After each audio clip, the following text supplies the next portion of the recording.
Captain Jake Morrison stood on the bridge of the UES Discovery, watching the stars through the main screen. The year was 2387, and humans had been part of the big galaxy family for almost 200 years. Jake was a tall man with brown hair and steady blue eyes.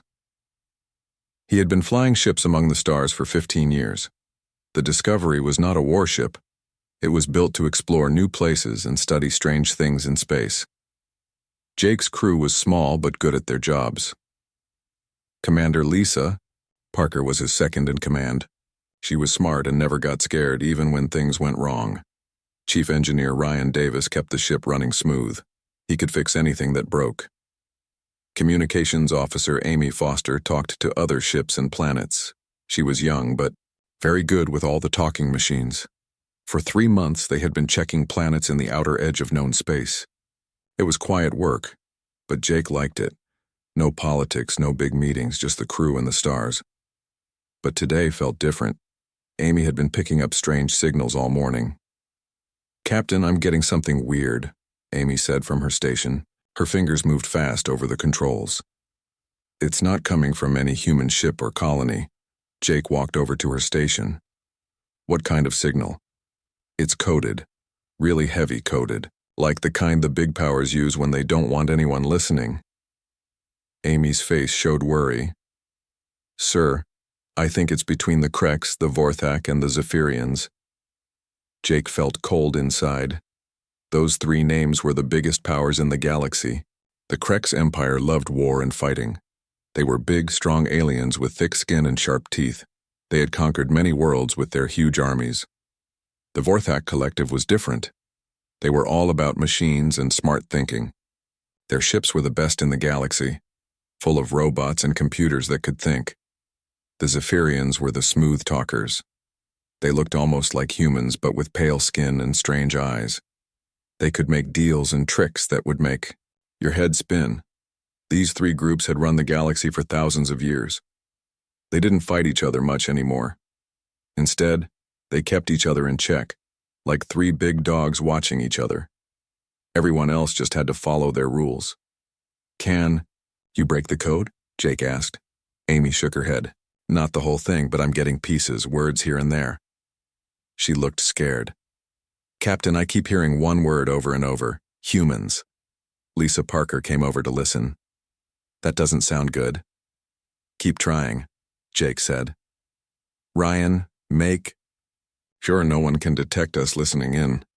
For the next 2 hours, Amy worked on the coded message. Slowly, she began to understand more words. Her face got more worried with each new piece. "Captain," she finally said, her voice quiet. "I think you need to hear this." Jake, Lisa, and Ryan gathered around Amy's station. She played back what she had decoded. "The human problem must be solved," came a deep, growling voice. "That was definitely Kreks." "Agreed.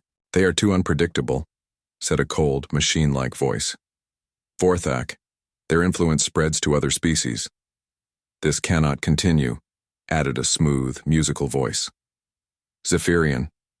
The room went silent. Jake felt his heart beating fast. "There's more," Amy said. She played the next part. "We offer them mercy.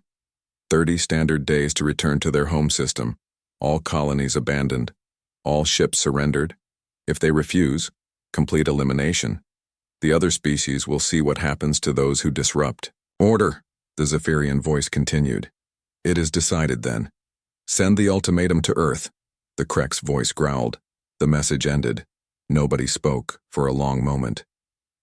"They're going to destroy us," Lisa said quietly. Jake's mind raced. Humanity had always been different from the other species in the galaxy. Where other aliens followed strict rules and never changed, humans were always trying new things.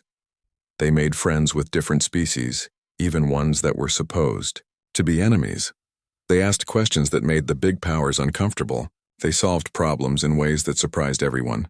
But Jake never thought it would lead to this. "How long ago was this message sent?" he asked. Amy checked her readings. "About 6 hours. Captain, if they gave Earth 30 days, that means 29.5 days left," Jake finished. "What do we do?" Ryan asked. Jake looked at his crew. These were good people. Amy was only 25, just starting her life among the stars. Lisa had a family back on Mars. Ryan had kids who were still in school. All across human space, millions of people were going about their normal lives, not knowing that three of the most powerful forces in the galaxy had just decided to wipe them out. "We warn Earth," Jake said. "Amy, send a priority message to Colonial Command. Tell them everything we heard. Use the emergency codes." "Yes, sir." "Lisa, plot a course for the nearest human base." "Ryan, push the engines as hard as they'll go without." "Braking." "Where are we going?" Lisa asked. "Home," Jake said. "If this is really happening, Earth is going to need every ship and every person they can get." As the Discovery turned toward human space, Jake looked back at the stars. Somewhere out there, the three most powerful civilizations in the galaxy were preparing to destroy his people. They thought humans would be easy to crush, like so many others before them. Jake had a feeling they were about to learn something about humans that they didn't expect. Humans had never been good at giving up, even when the odds were impossible. Especially when the odds were impossible. The ship jumped into faster-than-light travel, racing toward Earth with news that would change everything. Behind them, the coded messages continued between the three powers planning the end of humanity. They had no idea that someone was listening, and that their secret was already on its way to the one species in the galaxy that had never learned how to accept the word impossible. The emergency meeting room on Earth was full of worried faces. President Helen Brooks sat at the head of the long table, reading the message from Captain Morrison's ship for the third time. Around her, the most important people in human government argued in loud voices. "This has to be a mistake," said Secretary of State Nicole Adams. She was a small woman with gray hair, but her voice was strong. "The galactic powers wouldn't risk war over something like this. There must be another explanation." Admiral Kevin Stone slammed his hand on the table. "Wake up, Nicole. They're not risking war. They think this will be easy. 3 against 1, with better ships and more people."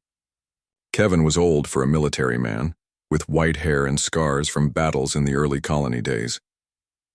"We need to start moving our fleets now." "To do what?" asked Dr. Marcus Webb. He was humanity's best expert on alien thinking. "Fight ships that outnumber us 50 to 1. Their technology is centuries ahead of ours in some areas." Helen listened to the arguments but said nothing yet. Through the big windows of the room, she could see the lights of New Geneva, Earth's capital city.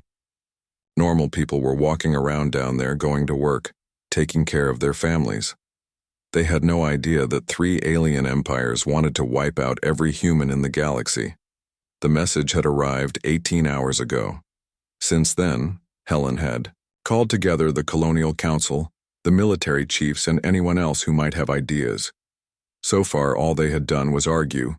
"Ma'am," said General Carol Hunt, head of Colonial Defense, "we've run the numbers. Even if we call back every human ship, every soldier, every weapon we have, we can't win a straight fight." "Then we don't fight straight," Admiral Stone said. "Humans have always been good at fighting dirty when we had to." "This isn't pirates or raiders, Kevin," Nicole said. "This is 3 empires that have ruled the galaxy longer than humans have had written language. They know every trick we might try." Dr. Webb looked up from his notes. "Actually, that might not be true." Everyone turned to look at him. He was a thin man who usually spoke quietly, but now he had everyone's attention. "I've been studying the 3 powers for 20 years. The problem is, they've been studying each other for thousands of years." "What do you mean?" Helen asked.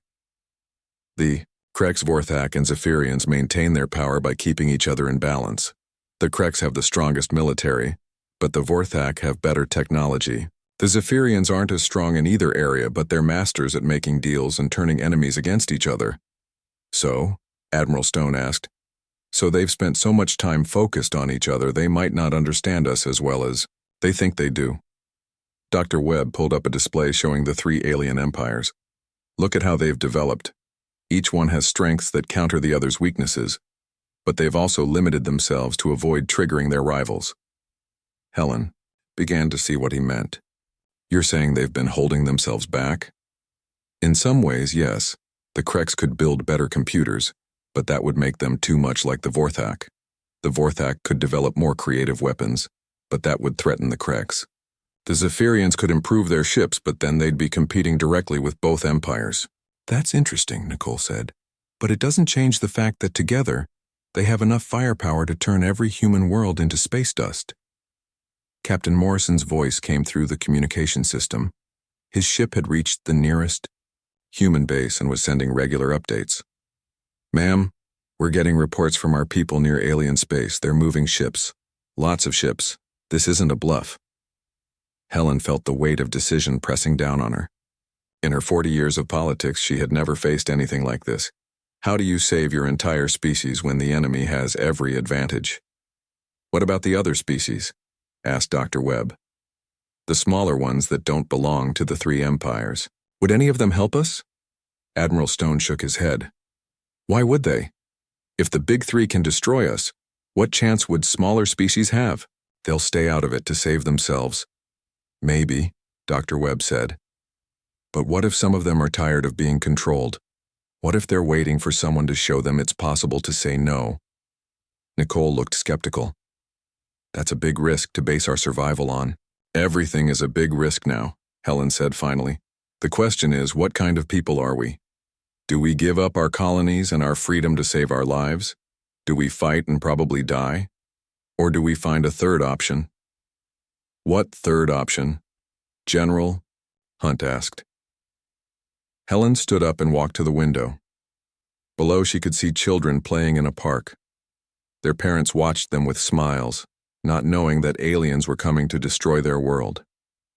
I don't know yet, Helen said. But humans have never been good at accepting impossible situations. When the early explorers were told they couldn't cross the ocean, they built better ships. When scientists said we couldn't fly, we invented airplanes. When everyone said we couldn't reach the stars, we built rockets anyway. This is different, Admiral Stone said gently. Those were problems we could solve with technology and determination. This is raw power against raw power. Is it? Helen turned back to the group. Dr. Webb, you said the three empires don't really understand us. What do they expect us to do? Dr. Webb thought for a moment. Based on their histories with other species, they expect us to either surrender immediately or try to negotiate for better terms. If we refuse both options, they expect us to mass our forces for a big defensive battle that they can crush quickly. And after they crush us, what happens? They make an example of us. Show the galaxy what happens when someone doesn't follow the rules. Helen nodded slowly. So our destruction is supposed to teach everyone else a lesson about accepting their place. That's right. Then maybe, Helen said, the lesson we teach should be different. She looked around the room at the faces of Earth's leaders. I want options, not just military options. I want to know everything we can do, everything we can say, everything we can try. We have 28 days left. I don't care how crazy an idea sounds. Humans have survived by being too stubborn to accept that we can't do something. Admiral, Stone leaned forward. Ma'am, with respect, stubbornness won't stop their weapons. Helen smiled for the first time since the meeting started. Maybe not, Kevin, but it might stop them from wanting to use those weapons in the first place. Over the next few hours, reports came in from across human space. The alien fleets were huge, bigger than anything in recorded history.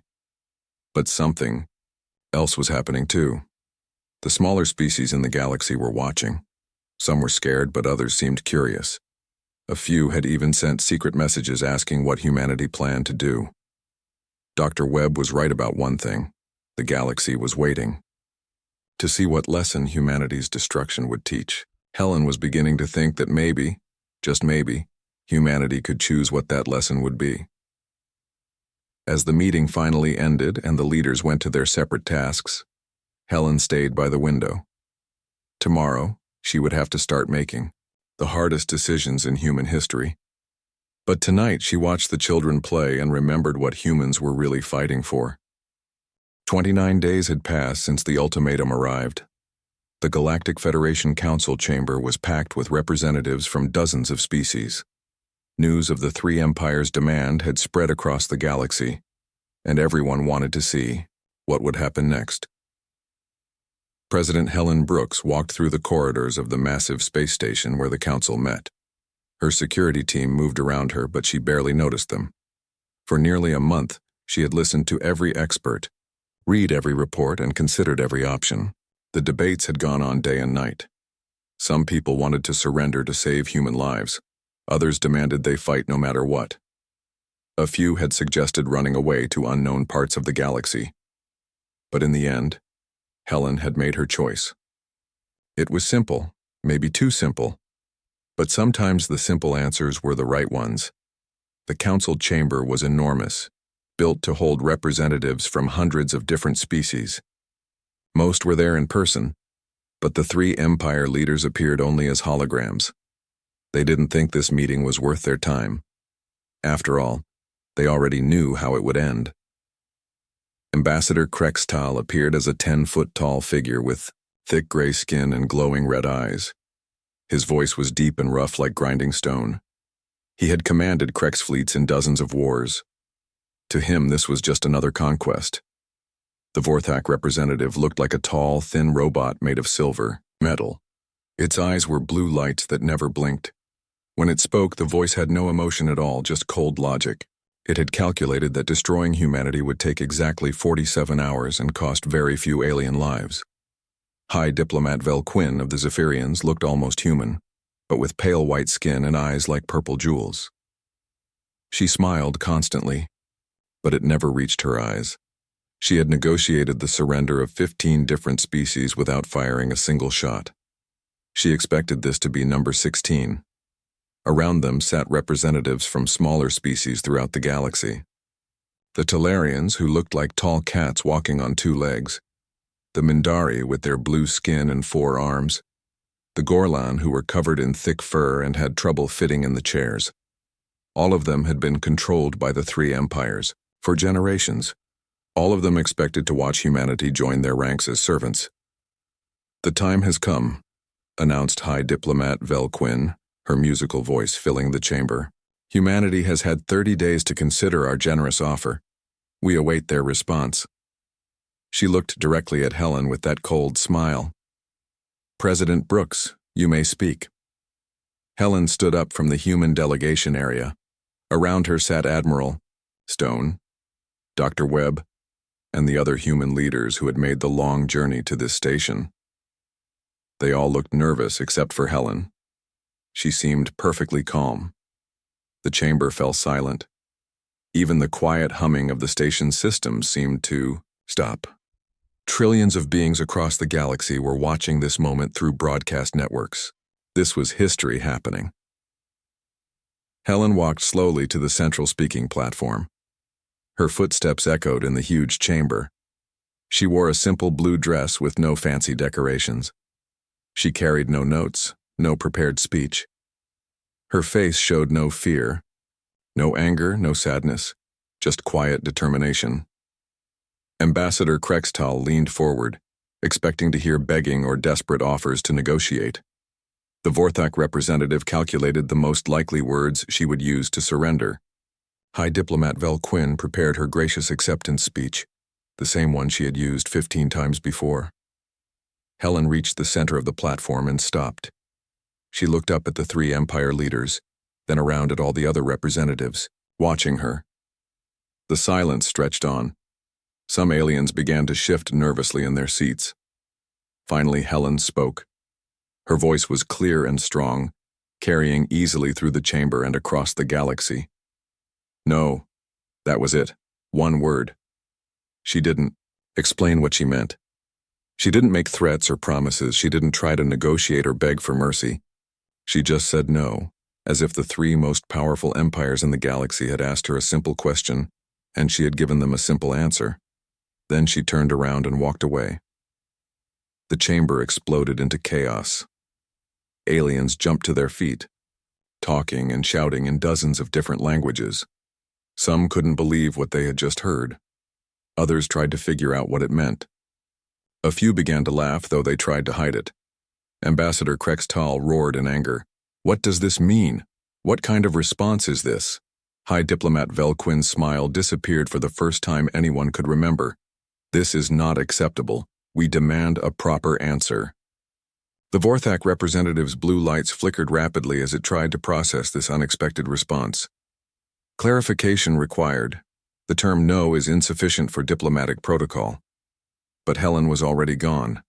The human delegation followed, her out of the chamber, leaving the three empires staring at empty seats. In the corridors outside, Admiral Stone caught up with Helen. "Ma'am, are you sure about this? They're going to be furious." Helen smiled, the first real smile she had shown in weeks. "Kevin, do you know what the problem is with empires that have been in charge for thousands of years?" "What's that?" "They forget that power only works if people believe in it." Dr. Webb was walking beside them, looking amazed. "President Brooks, that was either the bravest thing I've ever seen or the craziest." "Maybe both," Helen said. "But do you know what I realized during all those debates?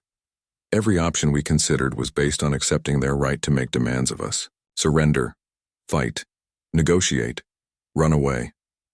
All of those responses accept that they have the power to decide our fate. But they do have that power," Admiral Stone said. Their fleets can destroy our ships and bomb our planets," Helen interrupted. "But they can't make us agree that they have the right to do it. They can't make us accept that their way of running the galaxy is correct. And they definitely can't make us say yes when we mean no." Back in the council chamber, the three empire leaders were trying to understand what had just happened. They had expected many possible responses, but not this. How do you negotiate with someone who won't negotiate? How do you intimidate someone who won't be intimidated? The smaller species representatives were whispering among themselves.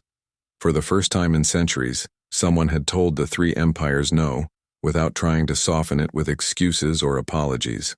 It was just a flat refusal, as if their power meant nothing at all.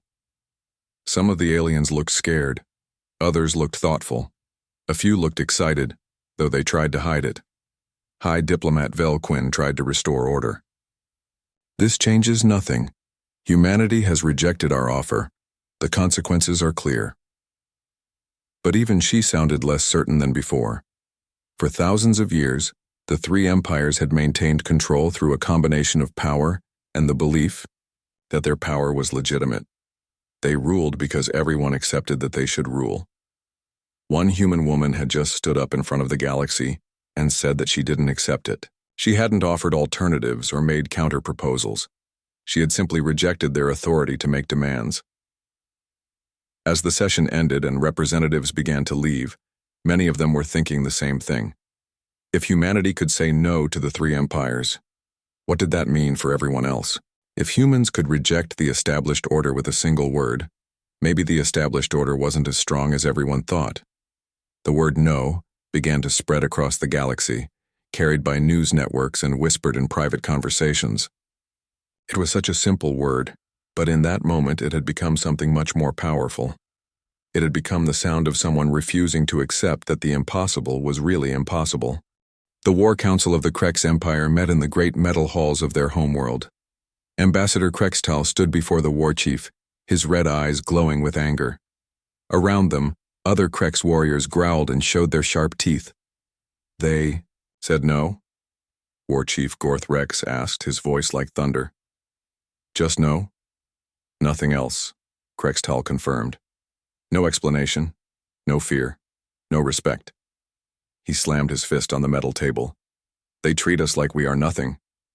The war chief stood up, his massive frame casting shadows across the room.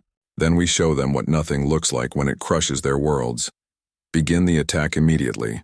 Make it slow so others can watch and learn." Across the galaxy, the Vorthak Collective held their own meeting. But unlike the angry Krex, the Vorthak were confused. In their great computer city, thousands of artificial minds tried to understand what had happened. "Analysis incomplete," reported Prime Logic Unit 7. "Response does not match any known diplomatic pattern. Human behavior suggests hidden advantage. Added calculation, Matrix 4. Probability of unknown weapons technology, 37%. Probability of secret alliance, 22%. Probability of insanity, 41%. The central processing node flickered its lights. Slowly, Recommendation: proceed with caution. Increase intelligence gathering. Determine source of human confidence before full assault. Meanwhile, on the beautiful crystal world of the Zephyrians, High Diplomat Vel Quinn paced in her private chambers. She had never failed to make a species surrender through words alone. Never. There must be something, she told her assistant. Some hidden meaning, some political trick we're missing. Her assistant, a younger Zephyrian named Cassel, looked through reports on his datapad. Our spies report no secret weapons, no hidden alliances. Human military forces are actually dispersing instead of gathering for defense. Dispersing? Velquin stopped pacing. That makes no sense. You don't spread out your forces when facing a larger enemy. Perhaps they plan to surrender after all. Make us chase them across their territory to show they fought? Velquin shook her head. No. That woman's eyes. I've seen fear before. I've seen desperation. That wasn't either. She really meant no. While the three empires tried to understand humanity's response, something else was happening across the galaxy. Captain Morrison sat in the communication center of a human base, listening to coded messages from other species. Sir, said Amy Foster, who had transferred to the base to help coordinate intelligence. We're getting contacts from the Talarians, the Mindari, even some of the Gorlan clans. What kind of contacts? Morrison asked. Questions mostly. They want to know what we're planning. Some of them sound hopeful. Lisa Parker, now serving as intelligence coordinator, brought over a decoded message. This one's from a Talarian resistance group. They say they've been fighting Krek's expansion for decades, but always in secret. They want to know if we're serious about saying no to the empires. Morrison read the message, then looked at several others like it. How many of these are we getting? Dozens every hour, Amy replied. Sir, I think Dr. Webb was right. There are a lot of species out there who are tired of being controlled. But they're scared to do anything about it, Lisa added. Until now. On Earth, President Brooks was meeting with her military commanders. Admiral Stone had news from the front lines. Ma'am, the alien fleets are moving, but they're not moving together, he reported. The Kreks are charging straight at our outer colonies, just like everyone expected. But the Vorthak are hanging back, sending scout ships to study our defenses. The Zephyrians aren't moving their main fleet at all yet. They're not working together as well as they thought they would, observed General Hunt. The Kreks want to smash us immediately. The Vorthak want to be careful and logical. The Zephyrians want to figure out our political angle. Dr. Webb looked excited. This is exactly what I hoped for. They're so used to their balance of power that they can't agree on how to handle something unexpected. Each empire is responding the way they always respond, but those ways don't work well together. Helen nodded. How long before they reach our colonies? The Krek's fleet will hit the outer rim in 3 days, Admiral Stone said. But ma'am, our people out there, they're not running. What do you mean? The civilians are staying put. They're organizing resistance groups, setting up communication networks, preparing to fight with whatever they have. It's like your speech inspired them. It wasn't a speech, Helen said quietly. It was just the truth. Reports came in from across human space. On the farming world of New Kansas, colonists were turning their mining equipment into weapons. On the research station orbiting Kepler 442, scientists were sharing their knowledge with anyone who wanted to learn. On the trading post at Wolf 359, merchants were opening their warehouses to anyone fighting for freedom. But the most surprising reports came from non-human worlds. The Talarian Consortium had officially declared independence from Krek's protection. The Mindari Union had stopped, paying tribute to the Vorthak Collective. A dozen smaller species had announced they were no longer accepting orders from the three empires. It's spreading, Dr. Webb said with amazement. Humanity's no is becoming everyone's no. Admiral Stone looked worried. That's great for the long term, but right now it means the empires are going to be even angrier, and they'll blame us for starting it. Good, Helen said, surprising everyone. Let them be angry. Angry people make mistakes. Captain Morrison received new orders that confused him at first. Instead of gathering human ships for a big defensive battle, he was told to split them into small groups and spread them around the galaxy. Instead of protecting human worlds directly, many ships were being sent to help the newly rebellious species. "I don't understand the strategy," he told Amy. Amy had been studying the patterns of messages from around the galaxy. "Sir, I think I'm starting to get it. Look at this." She showed him a star map with communication networks marked in different colors. "Every time we help someone else stand up to the empires, 10 more species start thinking about doing the same thing. So we're not fighting a war," Morrison realized. "We're starting a revolution." Lisa joined them at the map. "And the beautiful thing is, the 3 empires can't stop a revolution the same way they'd stop a war. They've spent thousands of years learning how to balance against each other, not how to deal with dozens of smaller groups all rebelling at once." As the first Krex ships approached human space, they found something they hadn't expected. The human worlds weren't empty or defenseless, but they also weren't protected by massive fleets. Instead, each world had small groups of ships from different species all working together. The Krex admiral in charge of the attack sent a message back to his commanders. "Enemy composition unknown, human vessels mixed with Talarian, Mindari, and unidentified ships. Tactical advantage unclear." For the first time in their military history, the Krex faced an enemy they couldn't simply overwhelm with superior force. Not because the enemy was stronger, but because the enemy was something they had never seen before. A galaxy-wide alliance of species who had all decided to say no at the same time. The word that President Brooks had spoken in the council chamber was echoing across space, getting louder with each species that chose to repeat it. The 3 empires were about to learn that some words are more powerful than weapons, and that sometimes the smallest response can cause the biggest change. The first battle happened near the human colony of New Hope. Captain Morrison's ship, the Discovery, flew alongside vessels from 6 different species. Across from them, a Krex war fleet advanced with their usual confidence. Admiral Kevin Stone's voice came through the communication system from Earth. "All units, remember the plan. We're not trying to destroy them. We're trying to confuse them." Morrison looked at his crew. Amy Foster was at communications, coordinating with ships whose languages she had learned in just 3 days. Lisa Parker was running tactical, using strategies that no military academy had ever taught. Ryan Davis was pushing the engines in ways that made them work better with alien technology. "Krex fleet is firing," Lisa reported. "But they're aiming where they think we should be, not where we are." The human ships scattered in patterns that looked random but weren't. They had studied how the Krex fought their 2 rival empires, and they knew the Krex expected enemies to either charge forward bravely or retreat in organized formations. They didn't know what to do with enemies who flew in circles, broke apart, and regrouped in impossible places. Meanwhile, the Talarian ships were using their speed to hit the Krex from angles the Empire had never worried about. The Mindari vessels, with their 4-armed crews, could operate weapon systems that confused Krex targeting computers. But the real surprise came when Vorthak ships arrived to support the Krex. The human fleet immediately changed tactics using simple, stupid strategies that the advanced Vorthak computers couldn't predict because they were too illogical.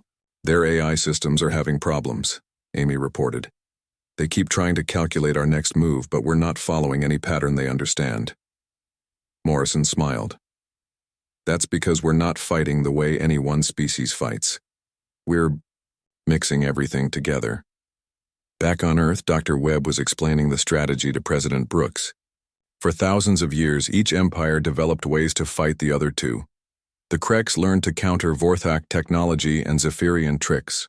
The Vorthak learned to handle Krex aggression and Zephyrian politics. The Zephyrians learned to avoid Krex strength and Vorthak logic. But they never learned to fight all 3 styles at once, Helen understood. "Exactly. And now we're using tactics from dozens of species, including some the empires have never seen before. It's like bringing a completely new game to players who only know the old rules." The battles spread across the galaxy, but they weren't normal battles. Human ships would attack a Krex fleet using Vorthak-style precision, then switch to Zephyrian-style misdirection, then try some completely new approach that confused everyone. When Vorthak fleets responded, They faced Krek-style direct assault mixed with Talarian speed and Mindari teamwork. Admiral Stone coordinated the growing rebellion from his command center. Report from Sector 7. Gorlan clans have joined the fight. They're using their mining ships as weapons platforms. The Vorthak don't have any programming for that. Sector 12. Zephyrian diplomatic ships are trying to negotiate with the Ya rebels, but they can't find anyone in charge to negotiate with, reported another officer. Sector 15. 3 different species just declared independence in the same system. The local Krex commander doesn't know which one to attack first. Helen watched the reports come in and realized what was happening. They're not just fighting us anymore, they're fighting each other. Dr. Webb nodded excitedly. The balance of power that kept them stable is breaking down. The Krex are angry that the Vorthak aren't providing enough support. The Vorthak are frustrated that the Zephyrians aren't using diplomacy to end the rebellion. The Zephyrians are upset that the Krex are making everything worse with their attacks. And while they argue with each other, Admiral Stone added, more species are joining our side every day. Captain Morrison received a priority message during his next battle. All human ships, new orders. We're not trying to win anymore. We're trying to teach. Teach what? Lisa asked. Amy looked up from her station with a big smile. How to say no. The fighting continued for weeks, but it wasn't really about the fighting anymore. Every time human ships helped another species stand up to the empires, that species learned they could resist. Every time the 3 empires failed to stop the rebellion quickly, other species saw that the empires weren't as powerful as they seemed. The Krex tried to end it by attacking Earth directly, but they found human space, defended by a fleet of dozens of different species. The Vorthak tried to solve it with logic, but logic doesn't work when people decide they don't want to be logical anymore. The Zephyrians tried to negotiate, but how do you make a deal with someone who won't accept that you have the right to make deals about their life? Finally, the 3 empires called for a meeting. Not to demand surrender, but to ask what humanity wanted. President Brooks returned to the Galactic Federation Council, but this time she wasn't alone. Representatives from 47 different species came with her, all of them species that had said no to the empires. High Diplomat Velquin looked tired. Her perfect appearance was gone, and her voice had lost its musical quality. What are your terms? Helen stood at the same central platform where she had spoken one word months earlier. But now the chamber was different. The 3 empire leaders were still there, but they no longer looked like they owned the galaxy. Around them sat dozens of species that were no longer afraid. We don't have terms, Helen said. We're not trying to replace your empires with our empire. We're not trying to conquer you or control you. Then what do you want? Ambassador Krextal demanded. We want the same thing we wanted when this started, Helen replied. The right to say no when someone tries to control us. She looked around, the chamber at all the different species. The right for everyone to say no. The Vorthak representative's lights flickered rapidly. This is inefficient. The galaxy needs structure, order. Someone must be in charge. Why? Asked the Talarian representative, speaking up for the first time in decades. Because, the Vorthak started, then stopped. Its computers couldn't find a logical answer. Dr. Webb had been right about the Empire's greatest weakness. They had been in charge for so long that they had forgotten why they were in charge. They ruled because they had always ruled, not because they were the best choice or because anyone wanted them to rule. Helen smiled at the confused aliens. You can still have your empires if your people want them. You can still trade and explore and build great things, but you can't make other people do what you want just because you're stronger. And you definitely can't threaten to destroy entire species because they won't obey you.